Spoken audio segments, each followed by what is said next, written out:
Shalom, orang-orang terbahagia di dunia. Full Gospel Businessman Fellowship International atau FGB MFI adalah sebuah organisasi yang didirikan oleh Demos Sakarian pada tahun 1952 untuk menjangkau orang-orang agar kembali kepada keluarga, bisnis, karir, dan Tuhan. Ladies and gentlemen, nothing could give me greater pleasure than to be able to pay tribute to you, the members of the Full Gospel Businessmen's Fellowship. You have become the largest layman's organization in the world. I want you to know how much we really appreciate you. You're very special because the work that you're doing in the chapter, the testimonies you're giving. I'm Mario Garcia Olvera. I'm the International President of the Full Gospel Businessmen Fellowship International. As a businessman, I have a lot of good things around my life right now. I'm trying to share that with you, and I want to welcome you to the fellowship and ask you to be part of this great fellowship.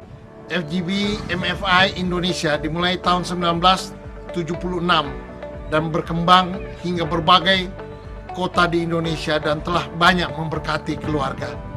Saya Arden Kristanto menyambut kedatangan Anda di dalam wadah ini. Anda akan bertemu dengan begitu banyak para pengusaha di Indonesia yang memiliki integritas yang tinggi. Kiranya melalui wadah ini, kehidupan Anda, kehidupan keluarga, bisnis, dan pelayanan Anda bisa menjadi berkat bagi begitu banyak orang yang membutuhkan. Ladies of the Fellowship adalah wadah kaum wanita di bawah naungan FGB MFI. Ayo para FGB Men, ajak istrimu untuk bergabung bersama-sama di wadah Ladies of the Fellowship atau LOF. Di wadah ini kita seperti masuk ke dalam sebuah bengkel.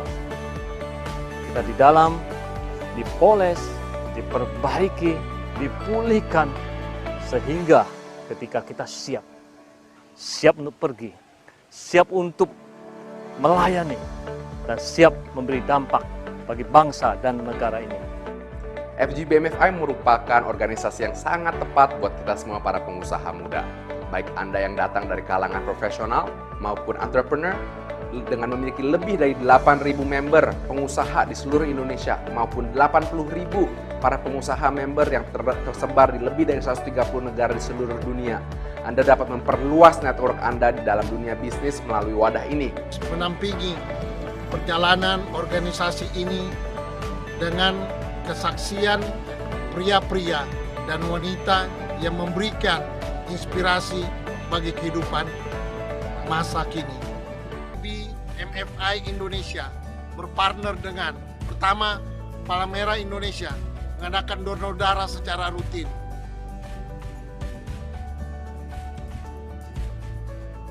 Kedua, Tagana untuk bantuan bencana alam. Ketiga, Jaringan Doa Nasional mendoakan bangsa dan negara tercinta Indonesia agar damai dan sejahtera. Keempat, Universitas Ciputra dalam menyelenggarakan mini MBA bagi pengusaha muda. Kelima, Family First untuk seminar keluarga. Keenam, CGN TV dalam rangka peningkatan kemampuan di dalam media elektronik, televisi, dan video.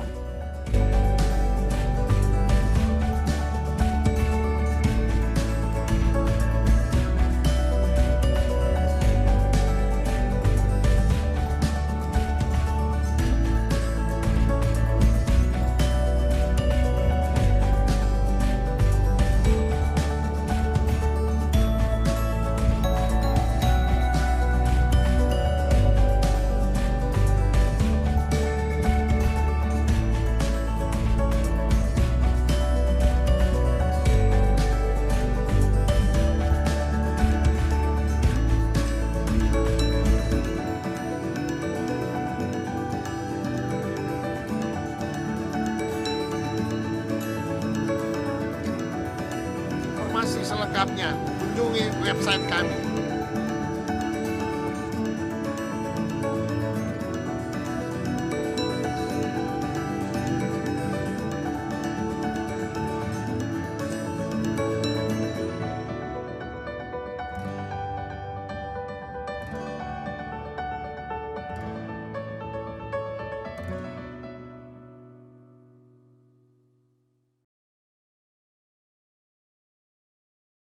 Selamat malam, salam kenal untuk teman-teman semuanya dari full gospel gitu aja ya, singkatnya ya. Terima kasih kepada Pak Vincent. Oh ya, Mas Boy, tolong perkenalkan diri dulu, Mas Boy. Ada teman-teman yang mungkin agak tahu siapa Bapak. Ya, saya nanti akan perkenalkan diri. Terima kasih kepada Pak Vincent melalui teman saya, Mas Sofwan, yang telah memberikan kesempatan kepada saya untuk berbincang-bincang dengan kawan-kawan semuanya pada malam hari ini. Pertama saya ingin memperkenalkan diri. Nama saya Pradana Boy. Biasanya kalau saya memperkenalkan diri dengan nama itu banyak yang bertanya, itu nama beneran apa nama beken? Nama beneran itu maksudnya nama yang tertulis di akte kelahiran atau nama lahir ya. Saya katakan itu nama lahir gitu. Memang itu nama saya, dan banyak yang bertanya-tanya. Orang setengah percaya dan setengah tidak percaya, dan lebih tidak percaya lagi itu ketika tahu saya dari mana gitu, karena saya ini lahir di Lamongan desa, orang desa namanya kayak gitu gitu. Jadi banyak yang tidak percaya, tapi itulah nama saya, memang itu nama saya. Saya sehari-hari adalah dosen di Universitas Muhammadiyah Malang. Secara disiplin ilmu sebenarnya saya belajar agama dari S1 belajar agama di Universitas Muhammadiyah Malang, kemudian melanjutkan belajar ilmu sosial di Australian National University di Australia antara tahun 2005 sampai 2007, kemudian melanjutkan lagi S3 di bidang lagi-lagi ilmu sosial di National University of Singapore tahun 2010 sampai 2015. Di tahun 2015 saya kembali ke Malang mengajar, tapi pada tahun 2018 pertengahan saya sempat nyantol di Jakarta, yaitu membantu Presiden Jokowi sebagai istilahnya dulu itu asisten staf khusus Presiden bidang keagamaan internasional. Jadi di antara banyak hal yang kami lakukan saat itu adalah ya isu-isu keagamaan internasional yang terjadi pada tingkat negara. Biasanya kami dimintai pertimbangan, entah itu berkaitan dengan data atau strategi. Nah, itu kira-kira 2 tahunan, kemudian tahun 2019 akhir, yaitu Oktober, ketika periode pertama Presiden selesai, saya kembali ke kampus, sehingga sejak setahun ini saya sudah balik lagi ke kampus menjadi pengajar. Nah, saat ini di universitas saya menjabat sebagai asisten rektor, salah satu asisten rektor. Jadi asisten rektor itu kalau di kampus kami di UMM adalah semacam ya think tank lah gitu, think tanknya rektor. Nah, jadi secara organisasi saya berasal dari Muhammadiyah gitu, yang juga berkarir di Muhammadiyah. Nah, maka pada kesempatan malam hari ini, ketika kawan saya Mas Sofwan, yang kawan baik Mas Vincent itu bertanya kepada saya apakah saya mau untuk berbagi dalam sebuah forum seperti malam ini. Saya katakan kalau itu bersifat ekonomi kerakyatan ansih sebagai teori, saya tidak ahli di situ, saya bilang gitu. Tetapi kalau yang dimaksud di situ adalah berbagi tentang cerita-cerita pemberdayaan masyarakat, saya katakan saya mungkin saya bisa, karena dengan mengangkat pengalaman di Muhammadiyah gitu. Maka dengan pertimbangan itulah lalu saya menerima tawaran dari Mbak Vincent, dan malam hari ini kita bersama-sama di sini. Yang kedua, di samping soal ekonomi, sebenarnya ada hal yang membuat saya lebih tertarik waktu itu ketika oleh Mas Sofwan ditanyakan kepada situ adalah tentang, katakanlah begitu, bagaimana kita memaknai agama ini dalam situasi yang lain gitu loh. Karena tadi di awal Vincent juga cerita tentang sesi sebelumnya tentang radikalisme. Nah, sekarang mungkin kita bicara yang sedikit lebih praktis tentang bagaimana agama dan ekonomi masyarakat. Saya kira itu saya menjadi lebih tertarik. Nah, karena itu saya sendiri memang melihat di Indonesia ini ada hal-hal yang mau tidak mau harus kita selalu amati, dan pengamatan kita terhadap hal-hal itu menjadi penting untuk menentukan langkah kita. Misalnya gitu. Dalam arti kadang-kadang langkah kita baik secara individual maupun katakanlah organisasi seperti ini sangat ditentukan oleh apa yang terjadi di tingkat masyarakat secara luas. Nah, dalam konteks masyarakat Indonesia, saya kira agama itu memang hal yang tidak boleh dipandang remeh, gitu. Tidak boleh dipandang remeh dalam arti memang dia menjadi bagian dari kehidupan manusia atau masyarakat Indonesia pada umumnya, tapi dipandang remeh yang saya maksudkan itu adalah dalam hal apapun kita tidak boleh meninggalkan pertimbangan-pertimbangan agama, gitu. Karenanya lalu saya di dalam konteks Indonesia itu memaknai agama ini ada dua, gitu ya. Pertama adalah agama sebagai identitas, kemudian agama sebagai nilai. Nah, yang saya maksud dengan agama sebagai identitas itu adalah orang bangga dengan agamanya masing-masing, itu pasti. Kitab suci kami pun menyatakan bahwa orang itu pasti bangga dengan kelompoknya masing-masing. Gitu. Kelompok itu ya bisa agama, bisa perkumpulan, bisa etnis, bisa partai politik, pokoknya kelompok lah. Nah, sehingga kalau kita bertanya kepada orang tentang agama, mereka masih menjawab agamanya. Nah, saya memaknai itu sebagai identitas. Tapi sayangnya di banyak tempat di Indonesia ini kita melihat orang memaknai agama lebih sebagai identitas dan lupa pada hal yang kedua bahwa sebenarnya agama mengandung nilai. Nah, gitu. Karena itu kalau saya boleh menyatakan pandangan yang agak vulgar, itu saya menyatakan sebagian besar masyarakat kita hari ini, terutama kalau saya nyatakan dari kalangan masyarakat Muslim hari ini, lebih banyak memaknai kemusliman itu berhenti di identitas. Gitu. Bangga menjadi Muslim, tetapi setelah menjadi Muslim itu mau apa? Itu tidak banyak orang yang melakukannya atau yang memikirkannya. Gitu. Nah, kenapa saya mengawali dialog atau bincang-bincang kita malam hari ini dengan itu? Karena saya ingin menyatakan bahwa peran agama di Indonesia sangat besar, tetapi rupanya lebih banyak orang memaknai agama sebagai identitas ketimbang sebagai nilai. Nah, manakala kita bicara identitas, tentu kemungkinan untuk berbeda itu sangat tinggi. Sehingga muncullah in-group, out-group, gitu ya misalnya. Itu kan karena identitas. Tapi ketika berbicara tentang nilai, maka kemungkinan bahkan bisa kita katakan hampir pasti pertemuan antar berbagai macam identitas itu melebur. Maka identitas itu berpotensi memecah belah, nilai itu justru berpotensi menyatukan. Nah, sayangnya sekali lagi dalam praktek kita hari ini gitu, saya lebih banyak menyaksikan orang mempraktikkan agama sebagai identitas dan kadang-kadang lupa mengemukakan nilai agama sebagai nilai. Sehingga sedikit berbeda saja sudah menjadi problem. Jangankan berbeda agama, di dalam satu agama tapi berbeda orientasi, berbeda pilihan politik sudah menjadi persoalan. Nah, itu pandangan saya tentang keagamaan. Karena itu saya termasuk orang yang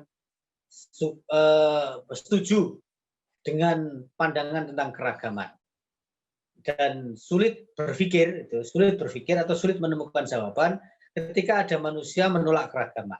Yang itu sekali lagi di dalam semua agama saya kira ada, tapi karena kita di Indonesia ini mayoritas Muslim sehingga kita mau tidak mau melihat secara kasat mata ada kelompok-kelompok Muslim di Indonesia yang begitu anti keragaman. Saya tidak paham nalar yang anti keragaman itu sebenarnya dibangun di atas apa gitu. Keragaman itu hakikat dari kehidupan manusia. Harmoni itu kan hanya lahir kalau orang beragam. Gitu. Karena bagi saya apa yang mau diharmonikan kalau sudah sama, kan gitu. Nah, justru syarat harmoni itu ya harus berbeda. Nah, itulah pandangan dasar keagamaan saya di dalam melihat situasi ini. Nah, kemudian kalau kita berpikir lebih khusus lagi, di Indonesia banyak sekali kelompok-kelompok keagamaan, terutama dari kalangan Islam, dan kebetulan saya berasal dari organisasi atau katakanlah gerakan Islam bernama Muhammadiyah yang oleh banyak ahli itu dianggap sebagai wakil atau apa istilahnya itu. Pokoknya wajahnya itu lebih banyak wajah yang Islam modern gitu. Meskipun sekarang ini juga sebenarnya tidak serta-merta bisa dikatakan begitu. Para ahli menyebut NU itu Islam tradisional, tapi pada prakteknya dalam hal tertentu NU juga modern, semodern Muhammadiyah gitu, dan dalam banyak hal yang lain lagi juga mungkin Muhammadiyah juga bisa tradisional NU.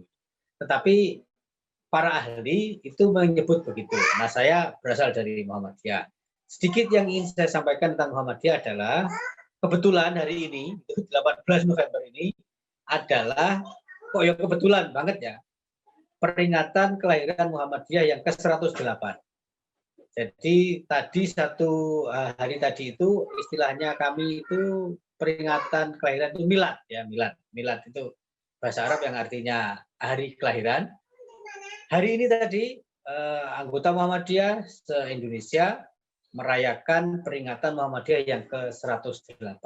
Jadi usia Muhammadiyah ini sudah 100 tahun, 1 abad lebih. Tadi ada yang nyebut 1 abad 1 windu gitu. Nah, yang ingin saya katakan adalah sebab dari banyak hal yang menjadikan Muhammadiyah lahir itu adalah karena adanya persoalan ketimpangan sosial. Maka tentu banyak hal yang bisa kita katakan tentang Muhammadiyah dari aspek keagamaan, tapi malam hari ini saya ingin memperkenalkan Muhammadiyah itu lebih kepada bagaimana Muhammadiyah selama ini berkiprah dalam pemberdayaan masyarakat. Pendiri Muhammadiyah bernama Kiai Dahlan, itu orang Yogyakarta. Ada cerita menarik gitu ya, ada cerita menarik tentang itu. Ada cerita menarik karena Kiai Dahlan itu pada saat awal-awal Muhammadiyah berdiri, berarti tahun 1900-an awal itu, mengajarkan satu surat Al-Quran gitu. Kalau kami di kalangan Muhammadiyah Muslim itu di dalam satu ayat Al-Quran kitab suci kami ada satu surat namanya Al-Ma'un. Al-Ma'un itu berbicara tentang penyantunan terhadap kaum fakir miskin dan orang-orang terlantar. Gitu. Nah, ayatnya tidak banyak, itu termasuk surat yang pendek gitu. Dan Kiai Dahlan mengajarkan kepada murid-muridnya surat itu. Surat itu diajarkan kepada murid-muridnya. Surat itu diajarkan. Sampai akhirnya ada salah satu murid Kiai Dahlan, pendiri Muhammadiyah itu yang protes. Kiai, kita ini berbulan-bulan kok membaca surat yang sama. Memang tidak ada surat lain yang bisa kita baca. Nah, mendengar pertanyaan seperti itu, Kiai Dahlan kemudian bertanya kepada muridnya itu, lah kamu sudah hafal? Kamu sudah baca? Sudah hafal? Sudah tahu maknanya? Sudah tahu katakan tafsirnya? Sudah. Maka Kiai Dahlan mengatakan, itu bercerita tentang apa? Tentang penyantunan kaum fakir miskin. Bahwa di dalam ayat surat itu dikatakan, orang yang bersembahyang, yang sholat, yang beribadah itu bisa celaka. Karena menyanyiakan masyarakat, menyanyiakan anak yatim. Lalu Kiai Dahlan memerintahkan kepada murid-muridnya itu, oke, Quran ini tidak hanya untuk dibaca, apalagi sekedar dibaca kemudian dihafal berhenti di situ, tapi laksanakanlah. Sehingga sebagai bentuk implementasi dari surat itu tadi, Kiai Dahlan memerintahkan murid-muridnya untuk mencari, oke, kamu cari anak yatim.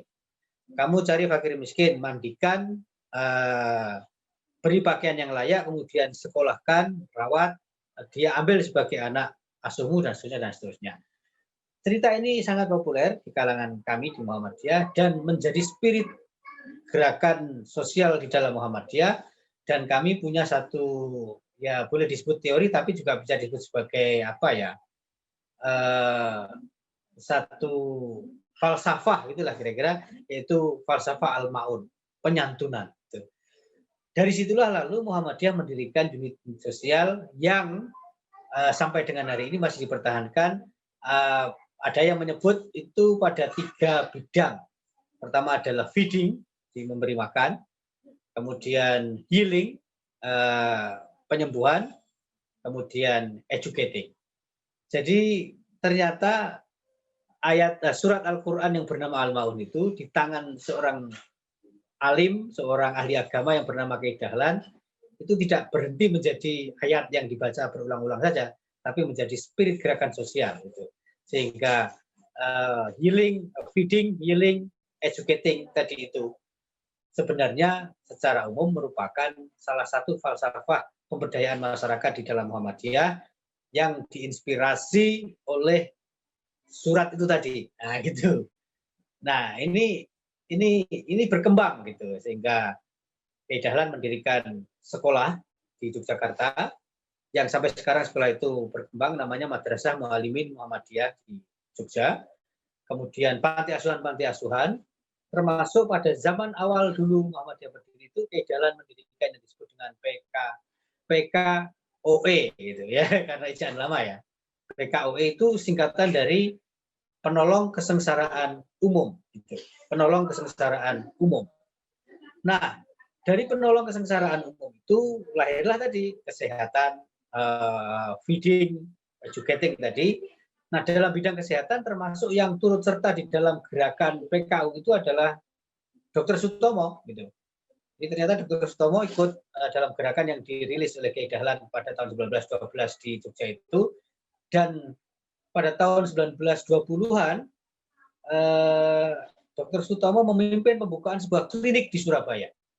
Yang menarik itu adalah Dr. Sutomo mengatakan, besok kami akan buka, atau hari ini kami membuka klinik. Ini klinik didirikan oleh Muhammadiyah, tapi siapapun bisa berobat di sini tanpa memandang agama, tanpa memandang identitas, tanpa memandang ideologi, tanpa memandang aliran politik dan sebagainya.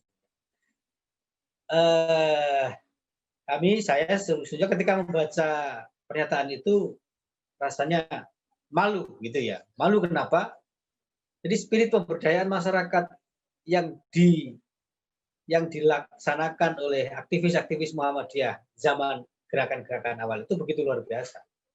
Sementara pada hari ini itu tadi yang saya amati adalah agama berhenti menjadi identitas itu, mungkin juga melakukan pelayanan sosial, tapi dalam banyak hal kita juga sering melihat orang pelayanan sosial didasarkan kepada segregasi identitas itu. Itu saya kira teman-teman bisa melihat ya pada tingkat praktis. Nah, jadi kembali ke situ tadi, maka kalau kita balik ke gerakan Muhammadiyah itu tadi, salah satu misi gerakan Muhammadiyah itu adalah membebaskan masyarakat terpinggirkan atau masyarakat marginal. Sehingga dulu di PKU tadi itu penolong kesengsaraan umum itu betul-betul di situ ada free healing gitu. Jadi pengobatan gratis ada di situ. Sampai di dalam satu dokumen Muhammadiyah ada yang menyebutkan tentang dialog antara Kiai Dahlan dengan seorang pejabat kolonial Belanda, seorang dokter dari kolonial Belanda itu, karena dia terkesan dengan gerakan filantropi sosial atau pemberdayaan masyarakat yang dilakukan Kiai Dahlan sebagai terjemahan dari Al-Ma'un tadi itu. Konon diceritakan di dalam sebuah pertemuan, dokter Belanda itu datang kepada Kiai Dahlan, bertanya meminta persetujuan beliau, Pak Yai, saya ingin aktif membantu di PKU, PKU tadi itu, penolong kesengsaraan umum. Sekarang di Muhammadiyah ada PKU yang sama, tetapi singkatannya berbeda. Jadi kalau kita sekarang berbicara tentang PKU, itu konotasinya lebih ke rumah sakit, gitu. Tapi kalau PKOE zaman Kiai Dahlan dulu itu adalah penolong kesengsaraan umum. Jadi lebih luas dari sekedar kesehatan, sehingga ada pakaian, ada memberi makan ya. Gitu. Nah ini dokter Belanda datang bertanya atau meminta persetujuan kepada Kiai Dahlan bahwa dokter ini ingin membantu PKU, nah gitu, membantu PKU. Kiai Dahlan dengan bahasa yang halus menolak dengan mengatakan bahwa kami tidak punya cukup biaya operasional untuk menggaji Anda, gitu. Ternyata dokter Belanda ini mengatakan, loh Pak, jangan salah paham, saya datang ke sini ini karena dalam tanda petik terpesona oleh gerakan pemberdayaan sosial yang Anda lakukan dengan di bawah bendera Muhammadiyah itu. Nah, jadi itu aspek yang begitu kuat di dalam Muhammadiyah, sehingga kalau hari ini teman-teman melihat Muhammadiyah banyak mendirikan rumah sakit, kemudian lembaga-lembaga pendidikan, itu memang tidak lepas dari doktrin awal pendiri Muhammadiyah Kiai Dahlan itu, yang tidak lain merupakan terjemahan dari surat yang tadi saya sebutkan. Nah, sampai di sini lalu kita melihat ada 2 poin penting.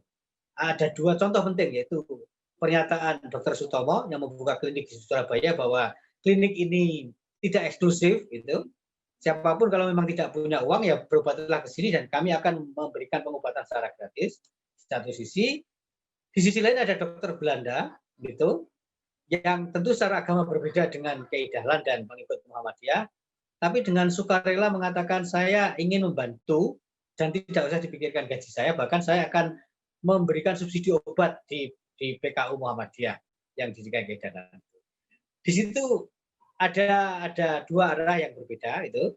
Kalau yang Dr. Sutomo tadi itu adalah dari Muhammadiyah untuk banyak orang, gitu, tanpa melihat identitas. Kalau yang dokter Belanda dengan Kiai Dahlan dialog tadi itu adalah dari agama lain untuk Muhammadiyah, dan Muhammadiyah juga untuk siapa lagi, gitu. Nah, saya kira spirit inilah yang perlu kita bangkitkan, gitu, dalam situasi keagamaan kita yang tadi sekali lagi Pak Vincent bicara yang sesi pertama tentang radikalisme. Waduh, itu mengerikannya radikalisme itu bukan hanya soal pilihan mereka berdakwah dengan kekerasan, tetapi tidak mau mengakui keberadaan orang lain. Nah, ini kan berbahaya. Sementara contoh masa lalu saja begitu, Dahlan dengan ini.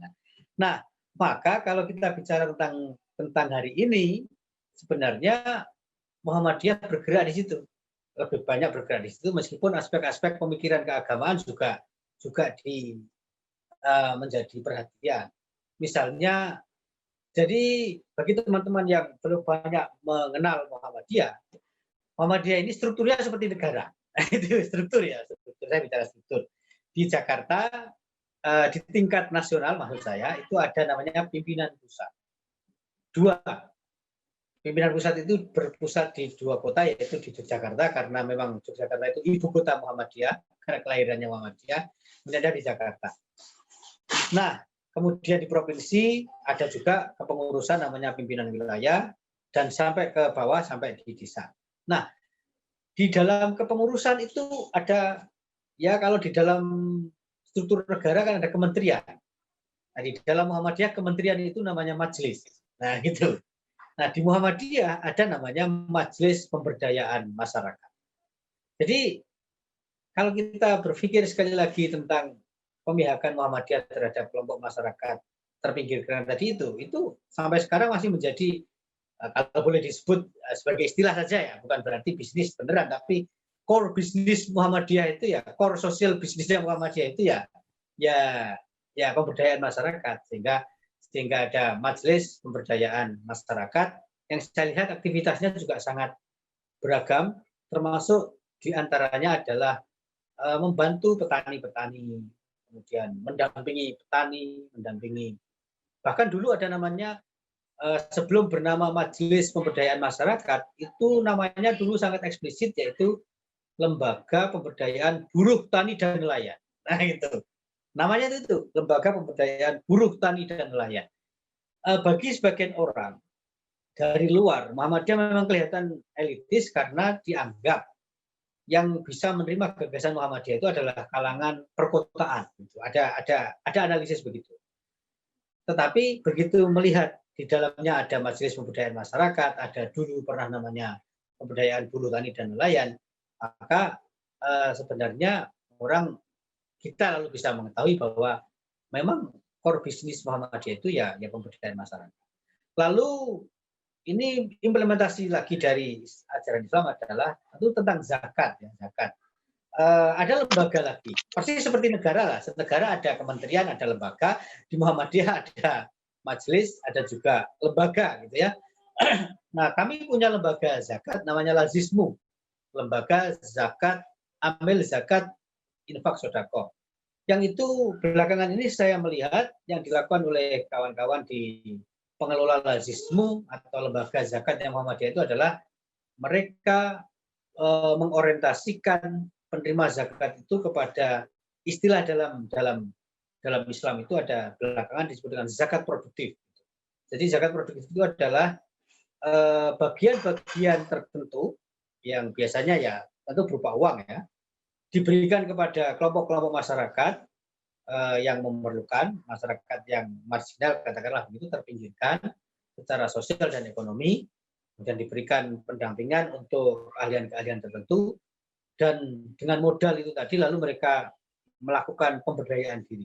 Nah, ini belakangan menjadi pola yang dianut di Muhammadiyah, yaitu zakat lebih banyak diberikan untuk kepentingan produktif dan bukan untuk konsumtif. Dengan tentu saja ini awalnya juga perdebatannya luar biasa karena kalau di dalam agama kami di Islam ya itu selalu berbicara tentang ini ada contohnya enggak pada zaman Nabi Muhammad dahulu gitu. Nah, seperti zakat produktif itu apakah juga ada contohnya pada zaman dahulu? Sehingga sebelum betul-betul menjadi sebuah tindakan praktis pemberdayaan masyarakat yang dilakukan oleh Muhammadiyah ya lumayan juga perdebatannya. Boleh nggak boleh menggunakan zakat itu diberikan kepada orang sebagai modal usaha. Tapi pada akhirnya bisa, artinya tidak lagi menimbulkan kontroversi dan zakat produktif, majelis pemberdayaan masyarakat itu betul-betul real berhadapan dengan masyarakat. Nah, karena itu pada aspek ini saya kira penting gitu saya bercerita tentang itu sehingga barangkali ada aspek-aspek yang bisa kita istilahnya itu mungkin kita ada titik temu bersama yang barangkali bisa kita bicarakan bahwa ya menjadikan agama ini lebih fungsional lah gitu ya daripada dimaknai sekedar sebagai identitas dan kalau sudah menjadi identitas tadi lalu kamu Muslim, kamu Kristiani, kamu Hindu, kamu Buddha, berputar-putar pada persoalan itu nggak akan selesai. Lebih baik kita menyatu pada level nilai dan best practice atau contoh pemberdayaan masyarakat yang dilakukan oleh Muhammadiyah itu ya singkatnya seperti yang saya ceritakan itu tadi itu. Tentu masih banyak yang lain, misalnya dalam bidang kesehatan, dalam bidang mungkin terutama kesehatan, pendidikan, kemudian pelayanan sosial. Nah, itu sekedar pembuka ya, jadi singkat dulu tentang kalau boleh disebut break practice yang ingin saya bagi dengan teman-teman semua di sini yang terjadi dalam konteks Muhammadiyah.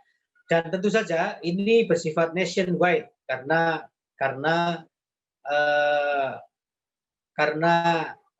Muhammadiyah ini tadi saya katakan strukturnya mengikuti struktur negara seperti negara, jadi ya seluruh Indonesia. Sehingga yang saya bicarakan tadi itu prinsip-prinsip atau kalau boleh disebut sebagai best practice tadi itu sebenarnya dengan mudah bisa ditemukan di setiap komunitas Muhammadiyah, di mana Muhammadiyah ada. Saya kira begitu untuk sementara. Terima kasih Pak Vincent. Mungkin bisa kita sambung dengan obrolan tanya jawab. Ya. Makasih Mas Boy.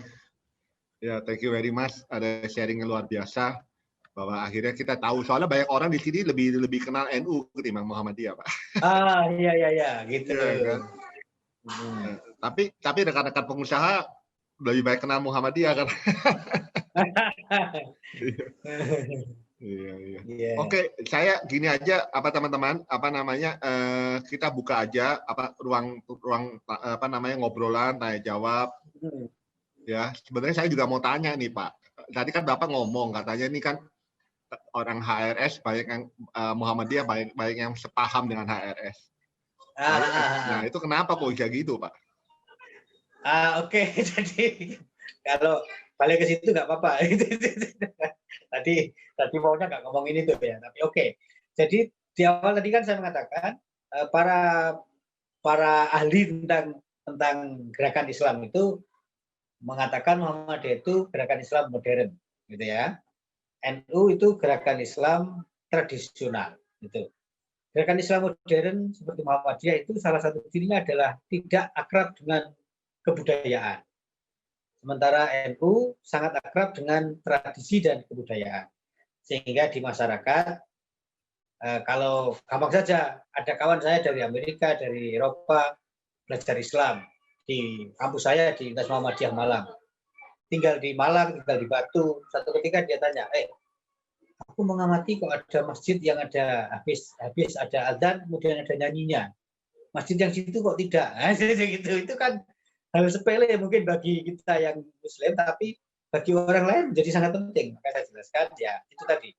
Biasanya masjid yang tidak ada nyanyinya itu Muhammadiyah, gitu. Yang ada nyanyinya itu NU, karena mereka memandang bahwa cara menyampaikan agama itu salah satunya lewat seni dan kebudayaan. Sementara di Muhammadiyah berbeda cara pandangnya karena modern tadi itu. Nah, modern menjadi agak kaku. Nah, gitu loh. Jadi memang di Muhammadiyah unsur kakunya ada. Kecuali mereka-mereka yang sudah bergaul luas. Maka itu tidak lagi kaku. Sehingga kalau misalnya Pak Vincent mengatakan kami lebih tahu NU ketimbang Muhammadiyah, itu sebenarnya bagi kami artinya Muhammadiyah yang kebetulan sudah bermindset multikultur, itu bisa dipahami. Karena agak sulit membawa anggota Muhammadiyah secara umum itu keluar. Itu agak sulit karena mereka nyaman di identitasnya sendiri dan agak tidak nyaman dengan orang lain. Sehingga memang kalau mencari orang-orang Muhammadiyah yang lincah bergaul di berbagai lini, katakanlah seperti Buya Syafi'i Ma'arif, itu memang agak sulit, ya gitu. Nah, dari situlah lalu kenapa tadi saya memberi informasi agak banyak pendukung HRS di Muhammadiyah, karena kekakuannya itu nyambung. Nah, gitu. Jadi kaku rigid dalam memahami agama itu antara paham yang diusung dengan HRS dengan sebagian orang Muhammadiyah itu nyambung. Sebenarnya Muhammadiyah tidak kaku-kaku betul kalau mau bergaul, gitu loh. Kalau mau bergaul, banyak juga pemimpin-pemimpin Muhammadiyah yang terbuka itu. Tapi bagi mereka yang aktif memahami awal Muhammadiyah itu sebagai organisasi modern yang cenderung kaku tadi itu, ya ke situ, gitu.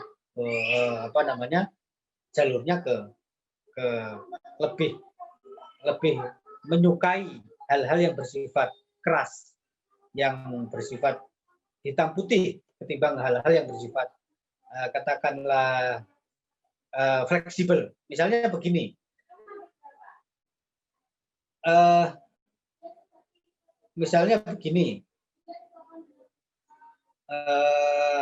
tentang sebuah perbuatan. Misalnya tadi saya cerita tentang zakat tadi itu ya, zakat itu dipakai untuk memberikan modal, itu boleh apa enggak? Boleh apa enggak? Nah, bagi aktivis Muhammadiyah yang pergaulannya luas, bacaannya luas, dia akan mengatakan, menurut ulama ini boleh, menurut ulama ini boleh dengan catatan, menurut ulama ini tidak boleh sama sekali, menurut ulama ini tidak boleh dalam situasi begini. Misalnya begitu. Nah, ternyata memberikan jawaban seperti itu tidak memuaskan bagi sebagian orang Muhammadiyah. Dianggap tidak tegas. Nah, gitu. Kalau saya secara pribadi, ketika ada pertanyaan, saya akan memberikan jawaban begitu. Memberikan referensi kepada umat, sehingga biarkan dia memilih yang sesuai dengan tingkat pemahaman dia. Tapi ternyata ketika menyatakan yang begitu ke sebagian, ya saya katakan sebagian, terutama yang di tingkat bawah, istilahnya anggota Muhammadiyah di level katakanlah kabupaten ke bawah, itu ketika diberikan pilihan seperti itu, mereka akan jawab kok nggak tegas gitu sih kamu? Nah gitu. Jadi memberi pilihan itu tidak tegas. Yang mereka suka itu adalah mengatakan ini begini jawabannya, selesai. Nah maka karena orientasi yang begitu itulah agak bisa dipahami kalau dalam tanda petik simpati sebagian orang Muhammadiyah ke HRS itu tinggi. Nah, gitu. Nah, saya sendiri tentu tidak karena saya punya prinsip yang berbeda. Tapi kalau misalnya itu dilihat kayak begitu ya itu jalurnya begitu. Agak tekstual memahami agama. Jadi orang seperti HRS itu menurut saya bukan agak lagi, sangat tekstual memahami agama. Agama itulah ada apa yang tertulis di dalam kitab suci. Tafsir yang bersifat kezamanan tidak mungkin terjadi gitu. Ada sebagian orang Muhammadiyah yang memiliki cara pandang seperti itu. Nah, sehingga mereka inilah yang lebih cocok dengan HRS. Itu sebagian, mayoritas tidak. Mayoritas Muhammadiyah punya orientasi keagamaan yang kalau boleh kita sebut moderat, tengah-tengah. Sebagian besar mayoritasnya itu moderat. Maka kalau ada yang kesana itu memang lumayan banyak secara jumlah, tetapi secara persentase tentu sangat kecil. Saya kira begitu Pak Benjan. Mudah-mudahan bisa ditangkap penjelasan saya ya. Keren, tidak terlalu teknis gitu ya. Terima kasih. Ayo silakan teman-teman yang lain, mungkin ada yang mau bertanya, silakan. Yang belum memperkenalkan diri, mungkin memperkenalkan diri terlebih dahulu. Silakan. Biasanya ada di sini, teman-teman sini biasanya banyak tanya nih Pak. Ya. Salam kenal Pak. Salam kenal. Liki, apa kabar Liki? Ya, Liki dari Shanghai. Dari Cina Pak, Pak Boy.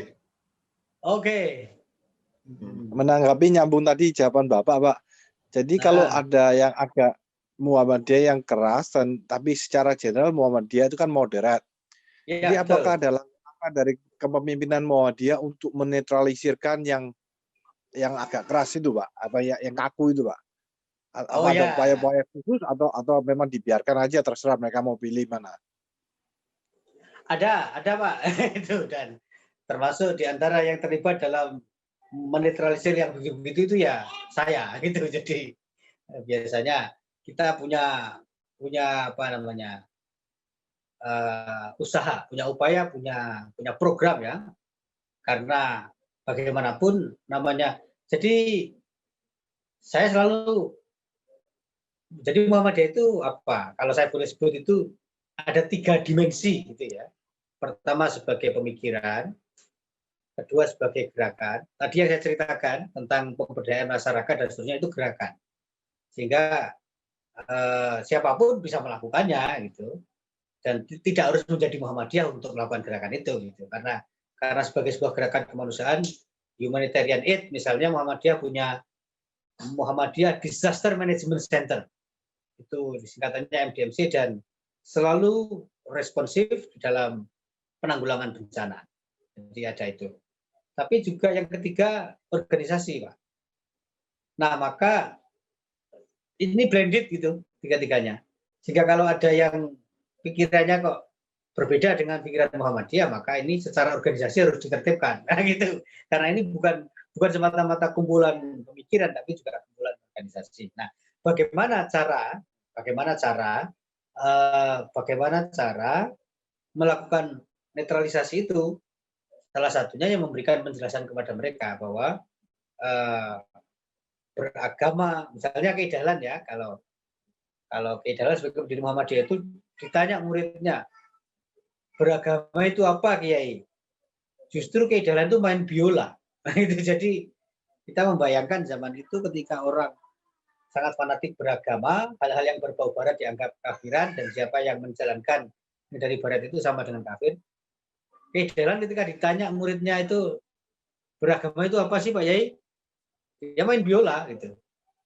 Setelah main biola, kemudian ditanya, apa yang kamu dengarkan setelah saya main biola tadi? Menenteramkan Pak Yai. Gitu. Ya keidalan mengatakan harusnya agama itu begitu. Gitu. Harusnya agama itu begitu. Maka kalau mulai muncul yang keras-keras itu, kita bawa ke di Muhammadiyah ada training gitu loh, ada training untuk membawa apa istilahnya, Islam yang ramah, Islam yang tersenyum gitu istilahnya itu. Islam itu bukan agama yang marah. Saya kira teman-teman yang di sini semuanya pasti pernah mendengar, karena ini sangat populer bahwa Islam itu membawa rahmat bagi seluruh alam. Gitu.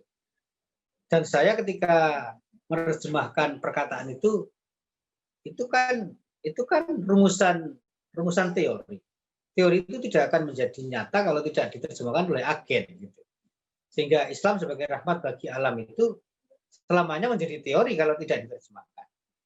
Maka saya di komunitas Muhammadiyah sering mengatakan, ya kita inilah agen-agen yang harus membawa Islam itu jadi rahmat. Gitu. Atau agama ya, kalau kita bawa ke dalam wilayah yang lebih umum. Gitu.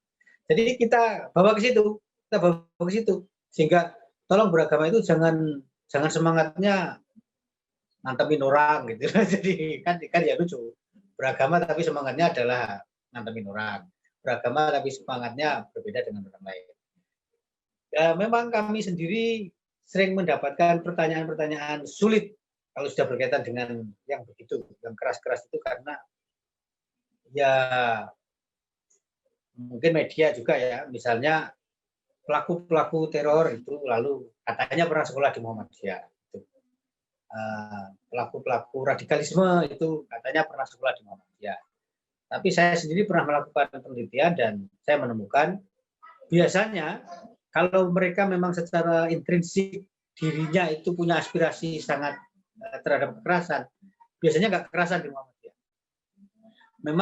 Memang awalnya bergabung gitu, tapi kalau dia orientasinya itu lebih keras lagi, kekerasan yang fisik itu biasanya lalu mereka memutuskan untuk keluar dari Muhammadiyah. Nah gitu. Saya ingin memberi contoh begini.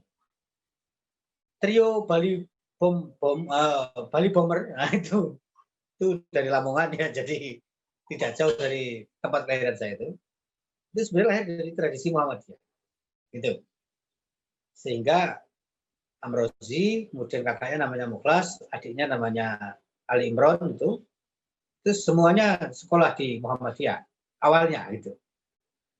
Tapi Imron bercerita bahwa saya mengenal ide tentang jihad yang keras-keras itu bukan dari Muhammadiyah. Tapi ketika kakaknya yang bernama Mukhlas itu merantau ke Malaysia, kemudian diajak oleh seseorang ke Afghanistan, lalu menjadi keras. Begitu dia menjadi keras melihat Muhammadiyah kok lunak. Nah gitu. Jadi bagi orang-orang radikal itu Muhammadiyah sebenarnya lunak. Bagi yang orang-orang tradisional itu yang sangat dekat dengan kebudayaan tadi, Muhammadiyah dianggap kaku. Jadi ini resiko berada di tengah itu kan selalu begitu. Nah, begitu mereka keluar, sehingga Mukhlas, Amrozi itu memutuskan keluar dari Muhammadiyah. Nah, dari mana saya tahu bahwa mereka pada akhirnya keluar dari Muhammadiyah?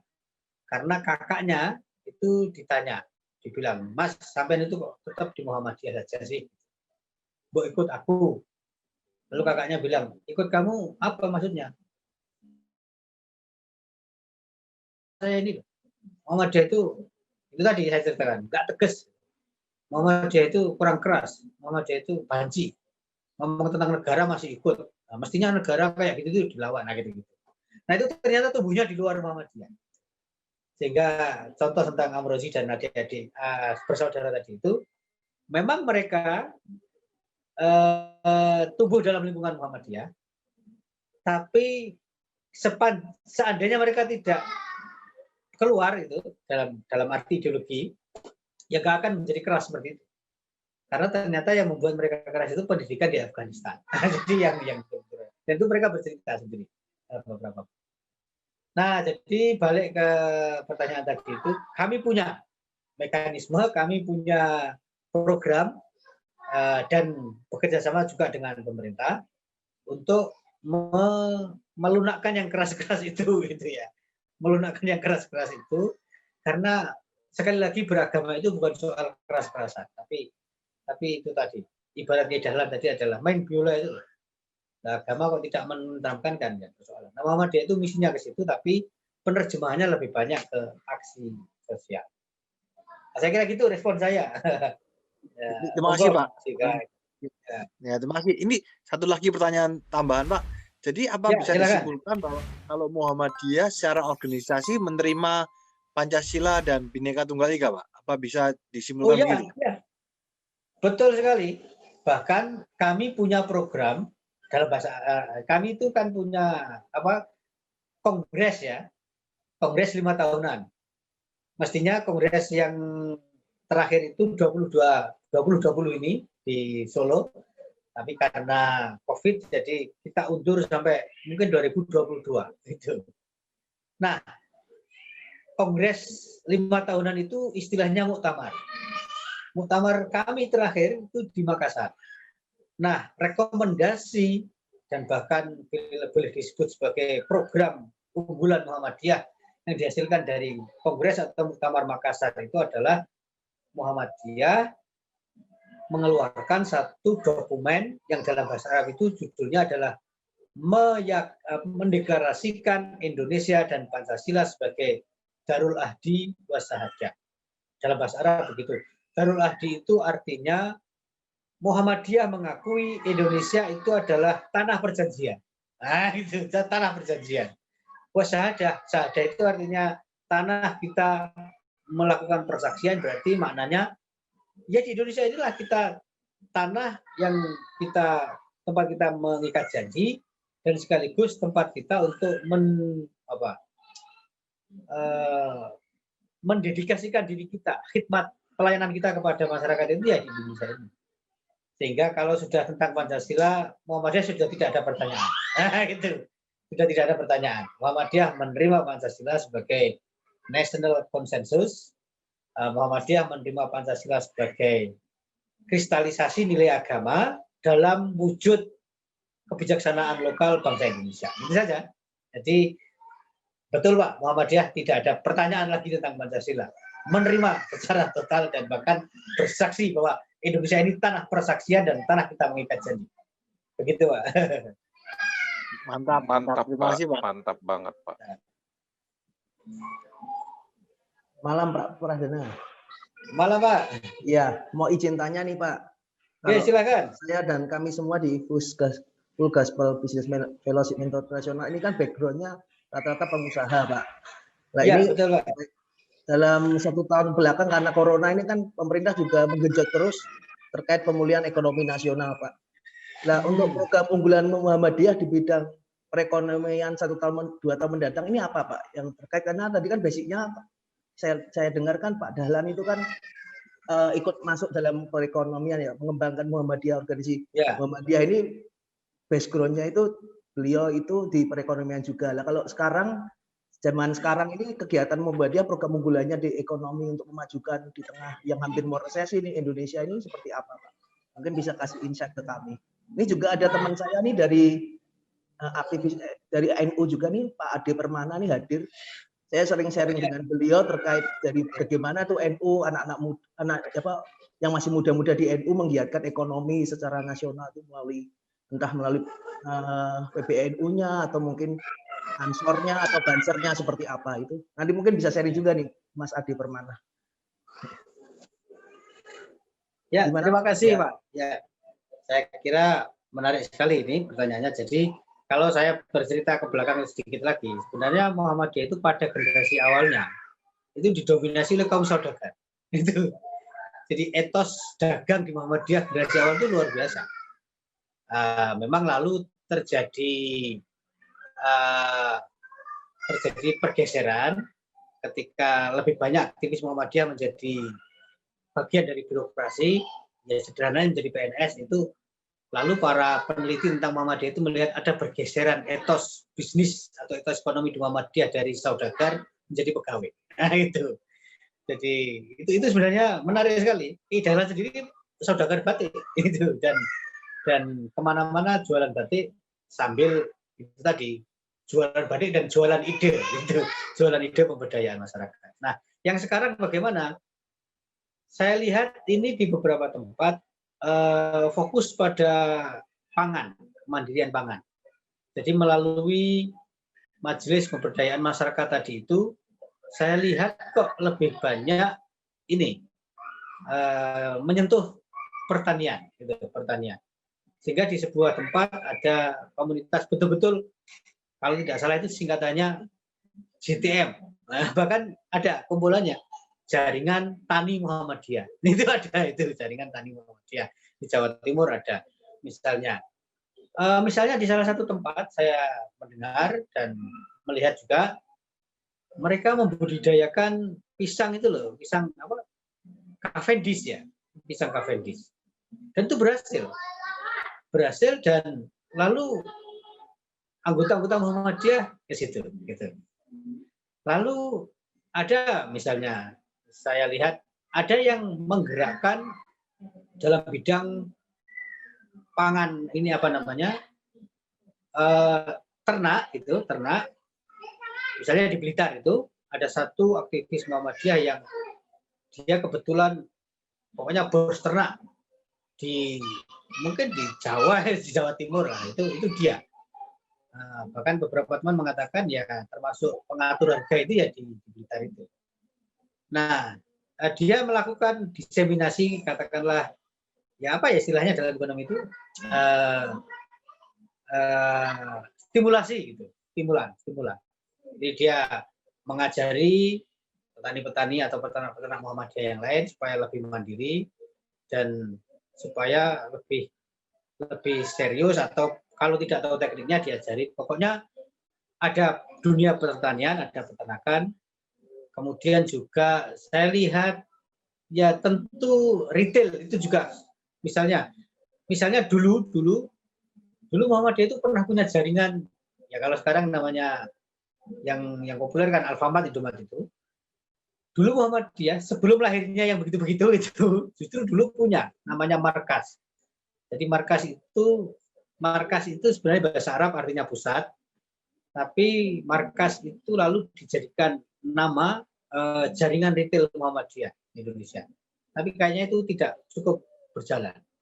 Padahal potensi bisnis di Muhammadiyah itu luar biasa, karena kalau menggunakan jaringan anggotanya saja itu sudah sangat luar biasa, gitu. Nah, sekarang yang saya lihat tergarap itu adalah pertanian, peternakan. Nah, dari peternakan tadi itu dengan pertanian nyambung, ada juga kawan saya yang memang dia adalah pengurus Majelis Ekonomi di Muhammadiyah, bercerita tentang ini, pemberdayaan petani jagung. Jadi petani jagung pokoknya dikonekkan dengan para peternak ayam, baik petelur maupun pedaging itu. Nah, begitu kira-kira. Dan Muhammadiyah menjadi ya semacam regulator internal lah, gitu. Jadi menjadi regulator sehingga ada program-program yang juga dilakukan dengan regulasi internal Muhammadiyah. Tapi Muhammadiyah juga bekerja sama dengan pemerintah. Misalnya dulu waktu saya masih bantu Presiden sebagai asisten staf khusus itu di tim kepresidenan itu, kalau tidak salah Muhammadiyah pernah mendapatkan tawaran apa ya istilahnya, perhutanan sosial, misalnya begitu, perhutanan sosial dari pemerintah, dan Muhammadiyah menerimanya karena dari situlah lalu pemberdayaan terhadap masyarakat bisa. Yang saya dengar waktu itu di sekitar Banten itu ya, itu ada tanah sekian yang diberikan pemerintah kepada Muhammadiyah, kemudian menjadi kalau tidak salah lalu dimanfaatkan untuk pertambakan, jadi perikanan dan ikan dan udang. Nah itu yang saya tahu, ya, karena saya kebetulan tidak secara detail berada di majelis itu, tetapi prinsip-prinsip umum yang dilakukan oleh Muhammadiyah berkaitan dengan pemberdayaan masyarakat di COVID ini ya itu kira-kira dari beberapa yang saya tahu. Jadi pangan, terutama pangan, yaitu tentang pertanian dan peternakan plus kehutanan sosial. Itu Pak, mudah-mudahan bisa ditangkap. Oke, makasih Pak Pradana. Malam Pak Boy. Ya, malam. Pak. Ya. Saya masih awam perbedaan antara NU dengan Muhammadiyah Pak, mungkin bisa dijelaskan. Oke, jadi satu lagi Pak, Kalau di Kristen itu kan doktrin itu ada banyak sekali ya, lebih dari 2. Kalau di Muslim sendiri bagaimana, Pak? Tentang apa itu? Doktrin ya? apa? Kalau mazhab ya. Oh, oke ya. Ya, Oke. makasih Pak.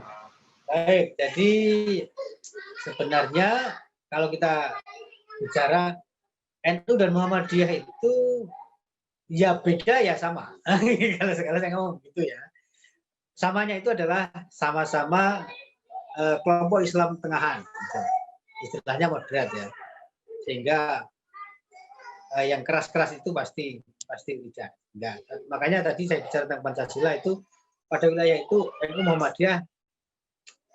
Muhammadiyah sama sekali tidak berbeda. Karena penerimaan terhadap Pancasila bagi NU dan Muhammadiyah itu sudah final lah, itu kan tidak mudah juga merumuskan Pancasila lalu tiba-tiba muncul aliran-aliran baru menganggap Pancasila itu kafir, menganggap Pancasila itu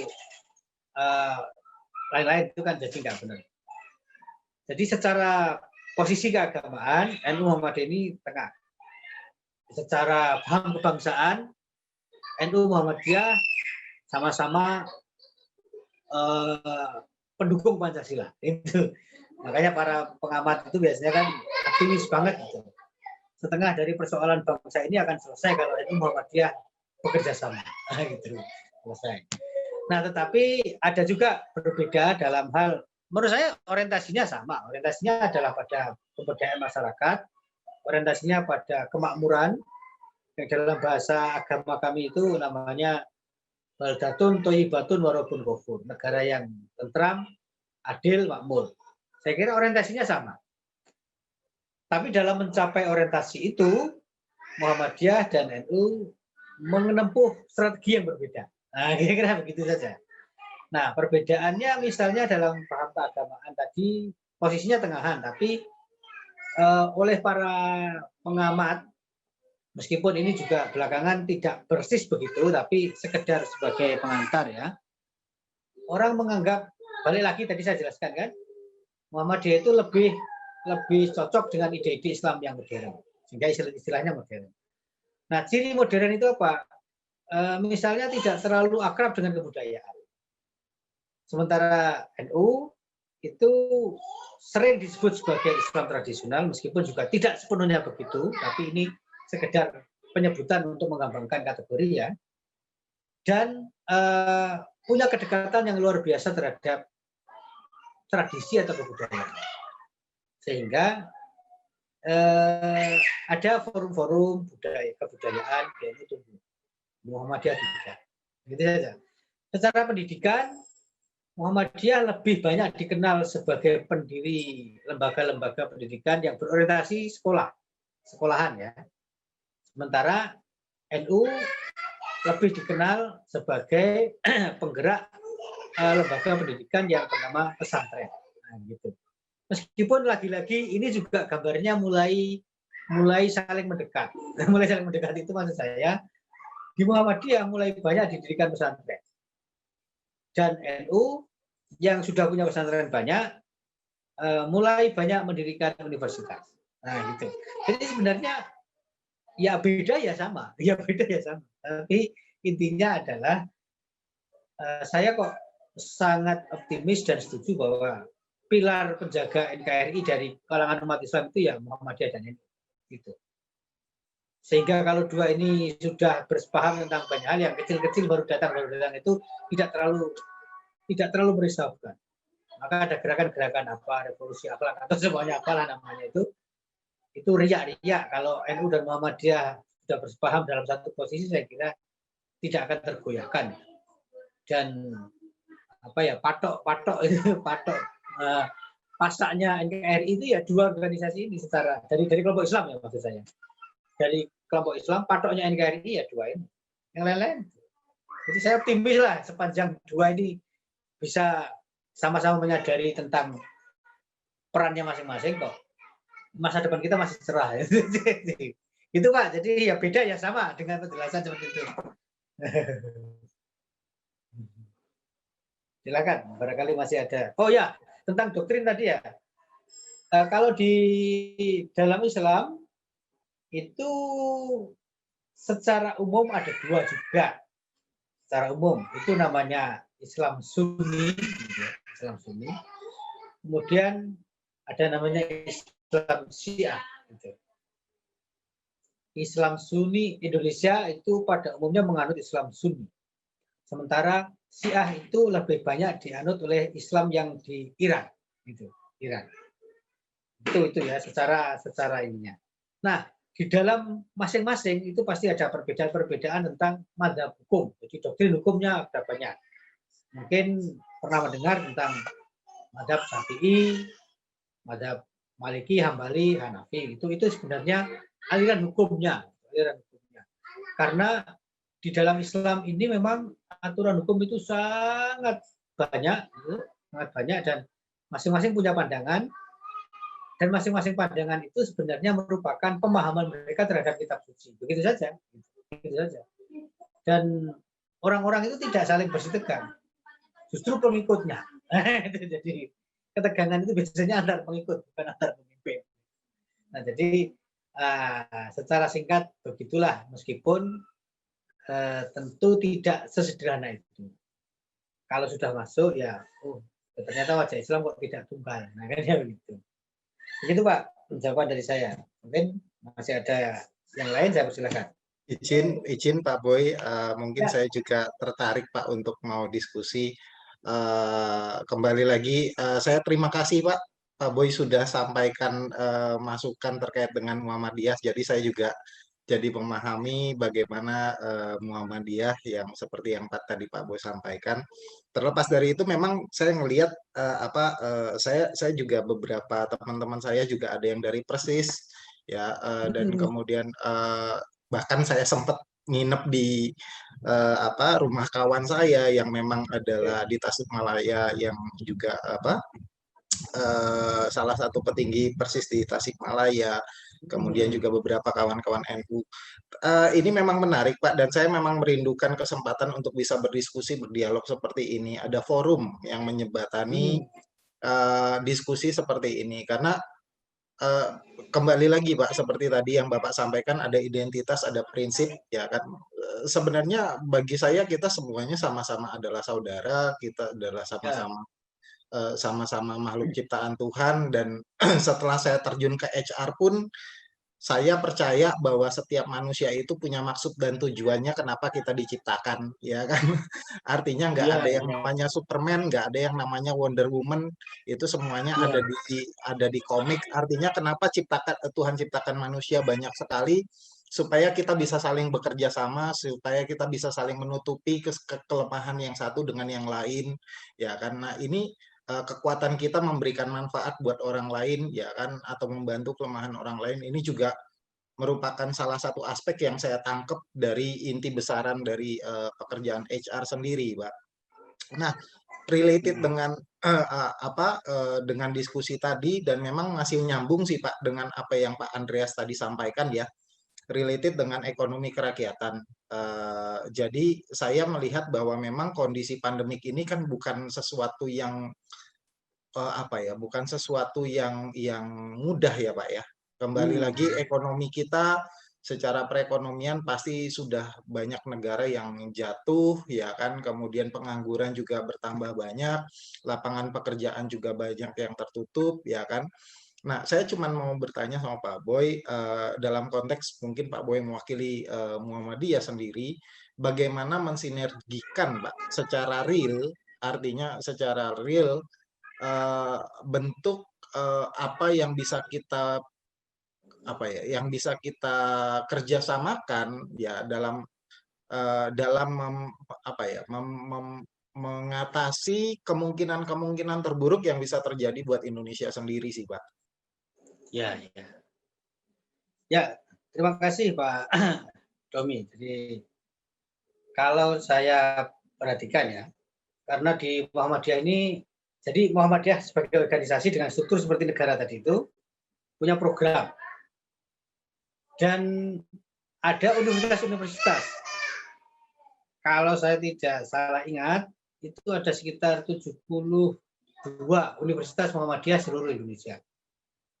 kemudian rumah sakit ribuan, itu panti asuhan ratusan, kemudian sekolah dasar ribuan, pesantren belum terlalu banyak. Tapi maksud saya dengan angka ini adalah bahwa masing-masing itu biasanya ada program yang sifatnya katakanlah tersentral. Tersentral itu artinya Muhammadiyah di tingkat nasional memberikan program, kemudian semua melaksanakan. Ada juga universitas, unit-unit usaha Muhammadiyah itu punya inisiatif untuk melakukan kerjasama dengan pihak manapun untuk melakukan. Misalnya tadi saya menyebut Muhammadiyah Disaster Management Center. Itu sekilas mereka hanya ngurusin disaster, gitu ya, apapun lah, natural maupun yang lain.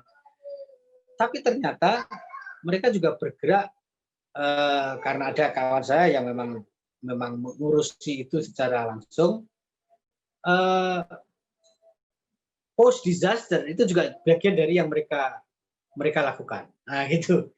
Sehingga dengan sendirinya pemberdayaan ekonomi itu terjadi. Kalau di kampus saya sendiri di Universitas Muhammadiyah Malang, saya melihat belakangan ini misalnya kampus kami mulai banyak melakukan kerjasama dengan pelaku usaha, gitu, pelaku usaha. Karena Prof. Muhajir Effendi, Menko Pembangunan Manusia dan Kebudayaan yang kebetulan dulu pernah menjadi rektor di kampus kami, satu ketika datang dan mengatakan bahwa di masa depan itu dunia industri yang akan menentukan kurikulum.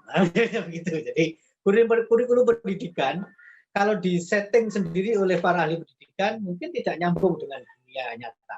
Sehingga Prof. Muhajir menyatakan di masa depan sangat besar kemungkinannya bahwa kurikulum itu didesain oleh dunia industri. Sehingga saya lihat misalnya di kampus kami ya, ada sekarang kami membuka namanya Direktorat Vokasi. Nah, itu Direktorat Vokasi. Yang situ macam-macam, memang praktis. Ada juga jurusan-jurusan ilmu murni yang memang nggak mungkin kita tinggalkan, tapi vokasi sepertinya di situ ada D3 atau D4, saya tidak mungkin D4. Misalnya ada D4 teknologi pakan ternak, misalnya begitu. Bahkan ada D4 kuliner, D4 dan kemudian ada perawatan dan lain-lain. Jadi sehingga dari situ, dari aspek itu sebenarnya Muhammadiyah sangat terbuka dengan kelompok manapun untuk melakukan kerjasama dunia industri, baik industri itu bersifat kelembagaan atau bahkan perorangan. Muhammadiyah sangat terbuka karena itu tadi, kalau tidak dengan universitasnya, ya bisa dengan Muhammadiyah sebagai struktur tadi itu, yang itu juga tersebar di seluruh Indonesia. Nah, maka dalam masa pandemi ini juga mulai banyak inisiatif-inisiatif yang dilakukan. Itu, misalnya saya contohkan yang terjadi di kampus saya di Malang. Itu apa misalnya kemarin itu ya lagi-lagi kerjasama dengan misalnya ada satu perusahaan tambak gitu ya, maka kami menjalin kerjasama dengan situ. Maksudnya adalah bahwa sinergi antara dunia industri dengan pendidikan ini mau nggak mau juga nanti harus membawa membawa manfaat bagi masyarakat. Ini yang ingin saya contohkan adalah sekilas tidak ada aktivitas ekonomi ya, tapi ternyata belakangan setelah berkembang menjadi. Jadi pada tahun 2007 di kampus saya itu dapat hibah itu ya dari Kementerian Energi. Karena di belakang kampus kami itu kebetulan ada sungai yang mengalir, sehingga para ahli teknik itu berpikir air ini kan kalau dibiarkan eman. Lalu air itu dipinjam untuk memutar turbin, gitu ya, dengan biaya dan sponsor dari Kementerian Energi, ESDM. Lahirlah yang disebut dengan PLTMH, Pusat Listrik Tenaga Mikrohidro. Itu awalnya adalah prototipe di kampus. Tapi ternyata pemerintah Kabupaten Malang tertarik, sehingga didirikanlah di tempat-tempat di beberapa kecamatan di Kabupaten Malang dan ternyata itu punya daya ekonomi, punya apa namanya, punya dampak bagi pemberdayaan ekonomi masyarakat lokal di beberapa kecamatan di Kabupaten Malang. Gitu. Jadi itu contoh ya, contoh yang kami lakukan, yang saya tahu di kampus saya, dan tentu di Muhammadiyah sangat banyak lagi. Tentu jika kawan-kawan di sini punya inisiatif melakukan kerjasama, pemberdayaan masyarakat dan lain-lain, dengan sangat senang hati saya akan menyambungkan itu dengan kawan-kawan yang memang core-nya di situ di Muhammadiyah itu. Dan sudah sangat banyak. Dan sekali lagi dalam hal berorientasi kepada kemanusiaan di Muhammadiyah sudah tidak ada isu agama, Pak. jadi sudah tidak ada isu agama dalam arti kamu tidak Muslim kok nggak bisa kerjasama dengan kami. Sudah selesai. Di Muhammadiyah itu sudah selesai. Jika kalau itu dilihat di tempat lain biarkan. Tapi di Muhammadiyah kalau kita ngurusin gitu terus, urusan kemanusiaan jauh lebih banyak daripada sekedar ngurus agamamu apa.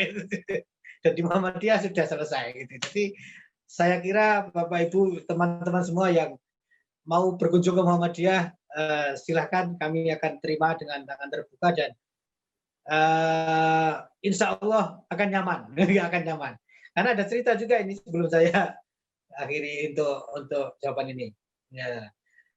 Ada cerita, ada beberapa pengusaha datang ke kampus kami, kemudian pengusaha itu ketika di kampus kami ditelepon anaknya gitu.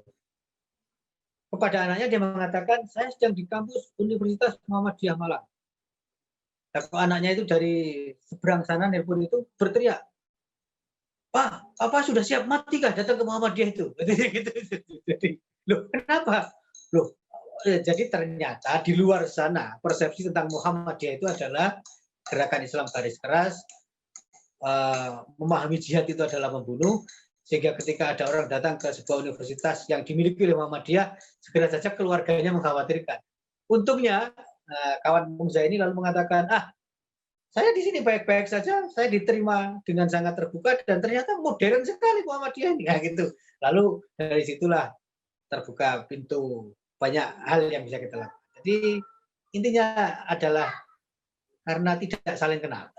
Jadi tidak saling kenal, kita punya barrier ya, ada barrier berupa persepsi. Mungkin orang lain mempersepsi Muhammadiyah begini, Muhammadiyah juga mempersepsi orang lain begitu. Jadi saya kira forum seperti malam ini luar biasa, dampaknya ada banyak mungkin persepsi, halusnya persepsi, tapi kasarnya prejudis ya. Mungkin ada prejudis yang langsung leleh begitu kita saling berbicara. Gitu. Mudah-mudahan tidak berhenti di sini ya Pak Domi ya. Kita nanti bisa bicara lebih jauh untuk lagi-lagi untuk kemanusiaan lah. Kita sudah tidak urus lagi soal identitas ya. Tidak selesai nanti. Saya kira begitu. Ya, terima kasih Pak Boy. Saya mau konfirmasi Pak, karena kalau Universitas Islam Indonesia sendiri, ya, kalau Universitas Islam Indonesia sendiri yang di Jogja sendiri itu ada hubungannya dengan Muhammadiyah Pak? Kalau Universitas Islam Indonesia itu, sorry Pak, tadi agak terputus. Kalau Universitas Islam Indonesia yang di Jogja itu sepanjang yang saya tahu non affiliated, jadi tidak berafiliasi ke NU. Ya begitu apa namanya? Ya. Semua bisa. Karena beberapa tahun lalu kebetulan memang saya sempat diundang Pak ke Universitas Islam Indonesia untuk mengisi acaranya di sana. Ya. Enggak, saya pikir karena Muhammadiyah juga dari Jogja ya kan, artinya saya kira memang ada afiliasi atau apa dengan Universitas Islam Indonesia. Secara formal enggak, tapi bahwa penggeraknya mungkin banyak aktivis Muhammadiyah ya. Tapi secara formal tidak. Oke. Baik, makasih banyak Pak Boy masukannya. Silakan bagi yang lain. Malam Pak Boy. Jika ada. Ya, malam silakan. Pak Boy. Malam Pak. Arema Pak ya, Arema Pak. Ya, Arema. Sama Pak. Saya Pak Boy, mungkin saya pernah ke Muhammadiyahnya Pak Boy. Oh ya. Dulu mau ngerjain proyek di Muhammadiyah. Mungkin Pak Boy kenal sama Pak Widodo. Pak Widodo biologi. Yang bukan, yang bangun Universitas Muhammadiyah, Pak. Oh, ya dengar Kontraktor. saja, dengar saja. Oh, Ingat, Pak, ya? kontraktornya ya. Dengar Ya, lah. itu kebetulan paman saya, Pak. Oh, begitu. Ya. Di Malang. Ya. Karena itu Universitas Muhammadiyah itu yang paling besar di Asia Tenggara, setahu saya sih. Ya. Ya. Jadi saya udah pernah ke sana. Saya lihat memang beda sekali sama yang lain. Jadi kebetulan dulu kan memang pencetus Muhammadiyah yang di Malang itu Pak Malik Fajar juga, Pak, ya. Betul. Pak Malik Fajar lah yang membesarkan itu. Ya. Kebetulan waktu itu kita paman saya itu kan memang dekat dengan Pak Malik. Pak Malik udah meninggal tahun lalu kan. Ya, barusan 2 bulanan yang lalu. Ya. Terus mungkin ada pekerjaan di Muhammadiyah. Waktu itu saya pernah datang juga. Waktu itu ada proyek listrik ya, mau pengadaan listrik. Cuman saya lihat tuh, gila ini kampus gede sekali, saya bilang. Sampai di seberangnya itu lagi dibangun hotel juga ya, Pak, ya. Ya, ada hotel. Ya. Iya, jadi itu hotelnya Muhammadiyah juga ya, Pak, ya. Hotel Muhammadiyah, ya. Iya, Ya, ya, jadi memang tapi benar, Pak, ya, itu kampus terbesar di Asia Tenggara, kampus Universitas Islam terbesar di Asia Tenggara di Muhammadiyah Tegal Gondo itu, Pak. Kalau Islam ya mungkin bisa bersaing dengan di Malaysia itu ada namanya IIU ya. Mungkin kalau terbesar di Asia Tenggara dalam konteks Islam ya termasuk yang terbesar ya. Ya. Nah, tapi kalau Muhammadiyah UMM itu yang terbesar di Indonesia ya di Malang gitu. Ya. Ya, itu aja sih, Pak. Saya cuma ingin menanggapi. Saya udah pernah ke sana. Oke. Dan kampusnya, saya excited gitu lihat kampusnya Muhammadiyah seperti itu besar ya, keren.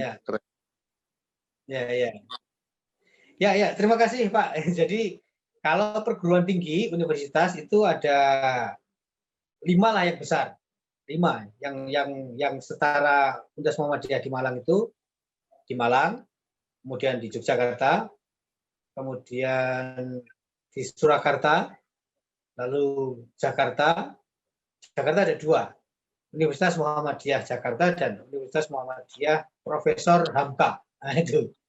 Tapi yang di Malang itu masih ini, Pak, ya, kayaknya masih ada pengembangan develop baru terus ya, Pak, ya. Berkembang terus ke belakang. Ya. Di belakang itu masih sawah itu. Ya, betul. Lokasinya bagus sekali, Pak. Ada sungai gitu kan. Bagus ada sekali. Sungai. Ya. Nah, sungai itulah yang tadi saya ceritakan menjadi pusat listrik tenaga mikrohidro yang disponsori oleh Kementerian ESDM gitu. Nah, mungkin saya sedikit boleh bercerita tentang kampus ya, kampus. UMM termasuk yang mengembangkan bisnis juga. Jadi punya unit-unit bisnis, punya pom bensin itu. Kemudian barangkali ada yang pernah mendengar Taman Rekreasi Sengkaling yang dulu sangat legendaris. Itu kan sebelahnya, Pak. Nah, itu dibeli oleh UMM. Itu. Oh. Nah, karena menjadi wisata edukasi kira-kira begitu proyeksinya. Kemudian tadi hotel, betul. Dulu hotel itu bernama UMM Inn. Lalu direvitalisasi sekarang menjadi namanya Race Hotel Bintang 4. Kemudian ada rumah sakit, ada medical center. Jadi ada kesadaran di kalangan pemimpin Muhammadiyah di Malang itu bahwa kampus swasta itu jangan hanya bergantung kepada secara keuangan kepada mahasiswa, tapi harus punya unit-unit usaha untuk menopang aktivitasnya. Maka ada banyak unit usaha yang kami miliki, gitu. Sehingga ya itu tadi, kalau mau berkunjung kami menerima dengan terbuka, itu silakan barangkali ingin tahu lebih jauh tentang Muhammadiyah dari satu aspek, gitu. Pendidikan tapi juga integratif. Terima kasih, Pak, sudah berkunjung ke kampus kami ya. Mudah-mudahan nanti bisa yang lain bisa berkunjung juga. Arema, Pak, Saya arek Malang juga, Pak. Oke. Baik, mungkin masih ada dari rekan-rekan yang lain yang ingin menanyakan kepada Pak Boy terkait dengan tema malam hari ini. Silakan. Saya Bro Dom. Silakan Bro MV yang OTW kurus. Kapan kita berkunjung ke Muhammadiyah? Itu aja sih. Silakan, nanti kita atur. Kalau Muhammadiyah dekat rumah saya soalnya Pak, di Makassar. Saya orang Makassar. Oh gitu Pak? Oh ya, Makassar juga ada. Iya. Ada Muhammadiyah.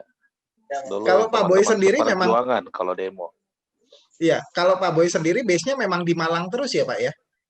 Saya di Malang, Di Malang, jadi ya? memang mengajar di universitas. Ya sempat ke Jakarta sebentar itu aja, tapi sekarang udah balik.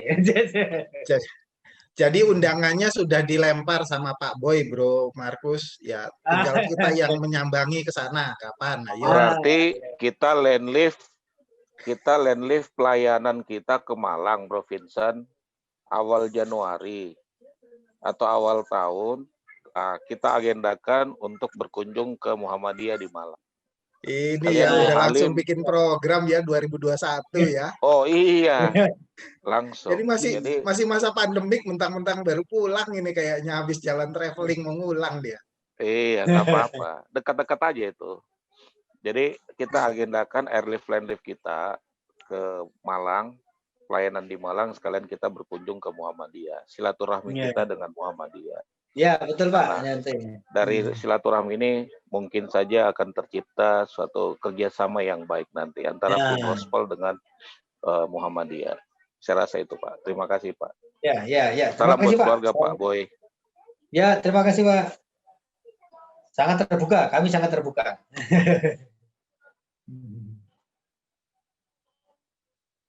Lalu saya misalnya kalau Pak Boy mau tanya-tanya ke kami juga boleh loh, atau teman-teman Muslim di sini juga ada beberapa teman Muslim.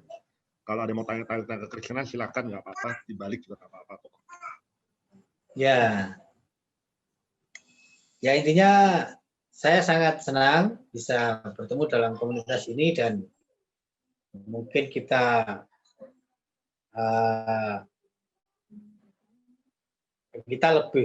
kita punya orientasi yang sama, itu jadi orientasi kemanusiaan. Dan jika di luar sana, sekali lagi ini saya ulang-ulang supaya menjadi bagian dari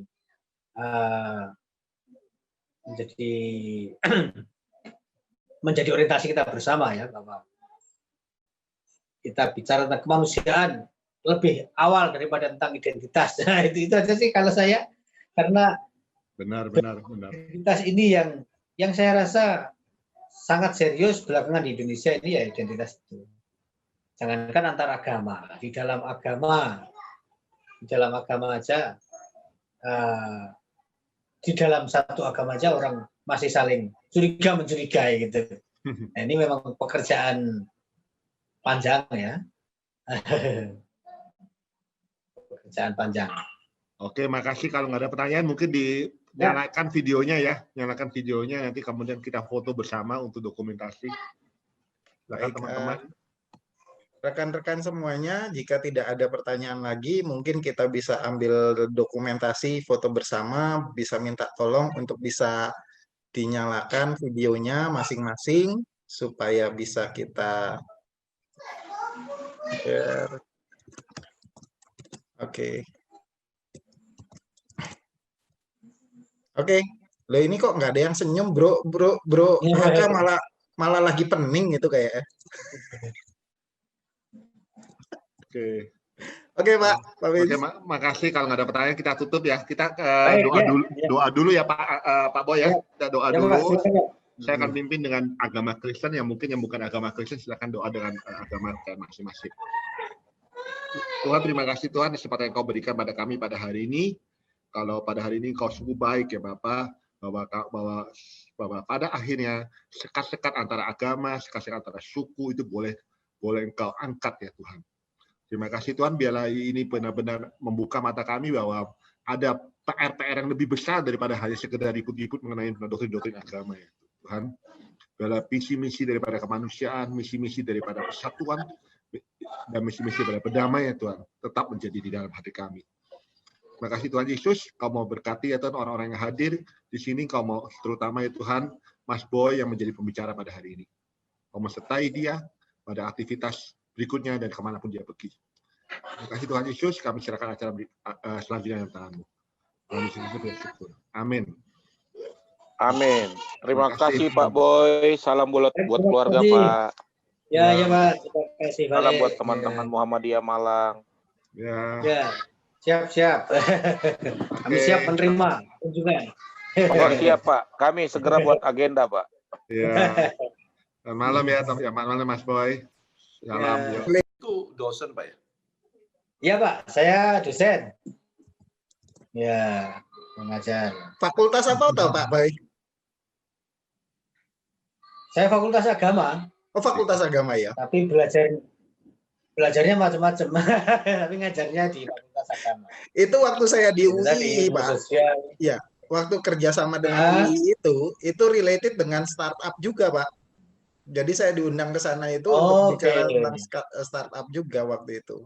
Sempat 2 hari, acara 2 hari ya di Jogja kemarin itu. Menarik itu.